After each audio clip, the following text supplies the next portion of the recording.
नमस्कार बच्चों, आज हम 8वीं कक्षा की हिंदी विषय की दूसरी वर्कशीट हल करेंगे। इसकी पहली वर्कशीट में आपने देखा था कि लेखक को अपने मामा के घर जाने का बहुत चाव रहता था, क्योंकि जब वह वहाँ से वापस लौटता था तो उसके पास बहुत सारी रंग बिरंगी गोलियाँ हुआ करती थी। वह गोलियाँ किसकी थी? लाख की बहुत सारी गोलियाँ लेकर वह वापस लौटता था, जो किसी भी बच्चे का मन मोह ले। वह गोलियाँ कौन बनाता था? बदलू लाख की चूड़ियाँ बनाता था, और उससे जो लाख बच जाते थे उससे वह गोलियाँ बच्चों के खेलने के लिए भी बना दिया करता था।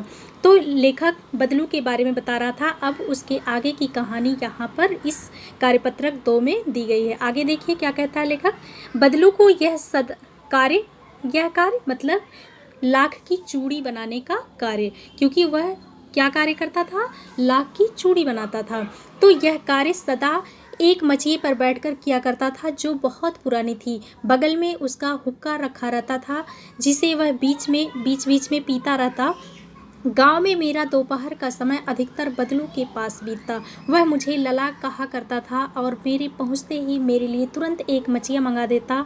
मैं घंटों बैठे बैठे इस प्रकार चूड़ियाँ बनाते देखते रहता। लगभग रोज ही वह 4 से 6 जोड़े चूड़ियाँ बनाता। पूरा जोड़ा बना लेने के बाद वह उसे बेलन पर चढ़ाकर चुपचाप देखता रहता था, मानो वो बेलन ना होकर के किसी नववधू की कलाई हो।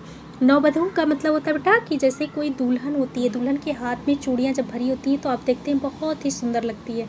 तो जब वह चूड़ियाँ बना लेता था, बेलन के में पहना देता था, तो उसे लगता था कि नववधू की चूड़ियाँ हाथों में उसने पहना दी है, और वह उसे ध्यान से देखता रहता था।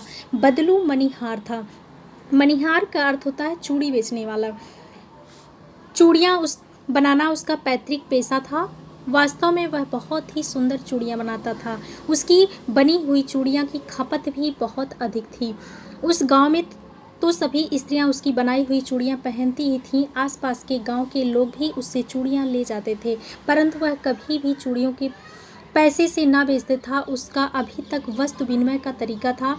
जो लोग अनाज के बदले उसे चूड़ियाँ ले जाते थे। बदलू का स्वभाव बहुत ही सीधा था। मैंने कभी उसे झगड़ते नहीं देखा था। हाँ, शादी विवाह के अवसरों पर वह जिद पकड़ जाता था।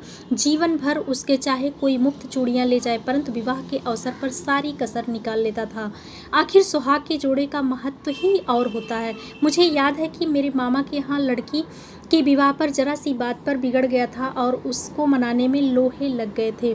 विवाह में वह इस जोड़े का मूल्य इतना बढ़ जाता था कि उसके लिए उसकी घरवाली के सारे वस्त्र मिलते, ढेर सारे अनाज मिलता, उसको अपने लिए पगड़ी मिलती, जो रुपए मिलते अलग। यदि संसार में बदलू को किसी बात से चिढ़ थी तो वह यह थी कि कांच की चूड़ियों से। यदि किसी भी स्त्री के हाथों में उसे कांच की चूड़ियाँ दिख जाती तो वह अंदर ही अंदर कुढ़ उठता। कभी कभी तो 2-4 बातें भी सुना देता।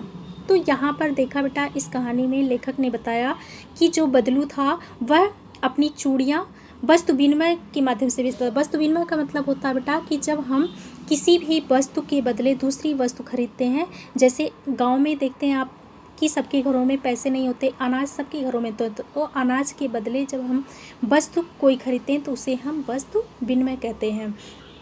तो इस तरह से जो बदलू था वह वस्तु विनिमय प्रणाली से अपनी चूड़ियाँ बेचता था, अर्थात लोगों को चूड़ियाँ देता था और बदले में उनसे अनाज ले लेता था। और लेखक ने यहाँ पे क्या बताया कि वह चूड़ियों का कभी पैसा नहीं लेता था, लेकिन जब शादी ब्याह पड़ता था तो उसकी सारी कसर निकाल लेता था, अर्थात कि उस समय वह जिद पे अड़ जाता था और जो भी चूड़ियों के दाम थे उससे बढ़ कर के वह पैसे लेता था, अर्थात सारी जो घाटे उसके हुए रहते थे, पूरे वर्ष फ्री में पहनाए रहते थे, तो उस समय वह अपना सारा वसूली कर लेता था।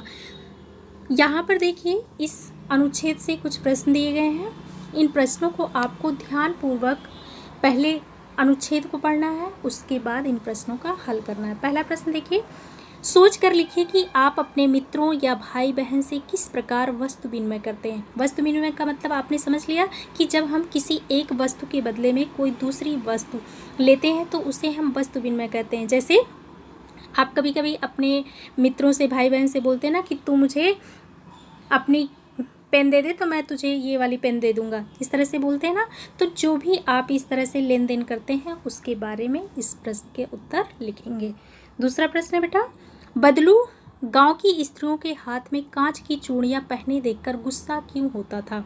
बदलू गांव की स्त्रियों के हाथ में कांच की चूड़ियां पहने देखकर इसलिए गुस्सा होता था क्योंकि इससे उसका रोजगार प्रभावित हो रहा था, क्योंकि इससे उसका रोजगार प्रभावित हो रहा था। यह आप इस प्रश्न के उत्तर में लिखेंगे। तीसरा प्रश्न है, कहानी में आई किन पंक्तियों से पता चलता है कि बदलू को अपने काम से बहुत प्यार था? देखिए कहानी में यहाँ पर लिखा है बेटा कि वह हर रोज 4-6 जोड़ी चूड़ियाँ बनाता था और जोड़ा बना लेने पर वह उसे बेलन पर चढ़ाकर कुछ क्षणों तक उसे चुपचाप देखता रहता था, मानो बेलन ना होकर के वह किसी नववधू की कलाई हो। इन पंक्तियों से पता चलता है कि बदलू को अपने काम से बहुत अधिक प्यार था। चौथा प्रश्न बेटा, कहानी में मुहावरे का प्रयोग हुआ है जैसे लोहे लगना। लोहे लगने का अर्थ क्या है? बहुत मेहनत करना। गद्यांश में आए अन्य मुहावरों को खोजकर उनके अर्थ भी लिखिए। अन्य मुहावरा देखिए यहाँ पर गद्यांश में और भी आए हैं, उसे आप ढूंढिए और उसके बाद उनका अर्थ भी लिखिए। जैसे यहाँ पर आप देखेंगे कुढ़ उठना। कुढ़ उठना मतलब दुखी होना। कुढ़ उठना इसका अर्थ है दुखी होना, दुखी होना। दूसरा है बेटा यहाँ पे कसर निकालना। कसर निकालना ये भी मुहावरा। कसर निकालना इसका अर्थ है घाटा पूरा करना, घाटा पूरा करना। तो यहाँ पर आपने देखा कि इस अनुच्छेद में इसके अतिरिक्त 2 मुहावरे का प्रयोग किया गया है। पांचवा प्रश्न बेटा, पांचवा प्रश्न देखिए क्या है। आप छुट्टियों में जिनके घर जाते हैं उनके घर की दिनचर्या आपके घर से अलग कैसे होती है, लिखिए। आप छुट्टियों में जैसे घूमने के लिए जाते हैं, नानी के घर जाते हैं, मौसी के घर जाते हैं, गांव में जाते हैं, दादा दादी के पास जाते हैं, कहीं भी जाते हैं बेटा, तो आप देखते हैं कि आपकी जो दिनचर्या है, शहर में लोग क्या है कि जल्दी सो करके नहीं उठते हैं, 7 बजे के बाद ही उठते हैं, लेकिन गाँव में लोग 5 बजे ही उठ जाते हैं। और वहाँ का खान पान, वहाँ का रहन सहन, बोल चाल सब कुछ बिल्कुल अलग होता है। तो सुबह जब गांव के लोग उठते हैं सबसे पहले वो क्या करते हैं, उनके पास जानवर होते हैं, जानवरों को चारा खिलाना, उनके लिए घास लाना, ये सारी काम करते हैं। और शहर में हम क्या करते हैं, सबसे पहले उठ करके क्या करते हैं, नहाते हैं, धोते हैं, ब्रश करते हैं, उसके बाद ब्रेकफास्ट करते हैं। तो हमारी दिनचर्या और वहाँ के लोगों की दिनचर्या अलग होती है। या फिर आप शहर में ही कोई रिश्तेदार हैं तो आप देखते हैं कि आपके घर का जो दिनचर्या है, जैसे आप दिन भर जो आपका रूटीन है उनके रूटीन से बिल्कुल अलग होगा। तो यह बेटा आप अपने आप से सोचकर इस प्रश्न का उत्तर लिखेंगे। इसी के साथ ही यह वीडियो समाप्त होती है। उम्मीद करती हूँ यह वर्कशीट आपको अच्छे से समझ में आई होगी। धन्यवाद।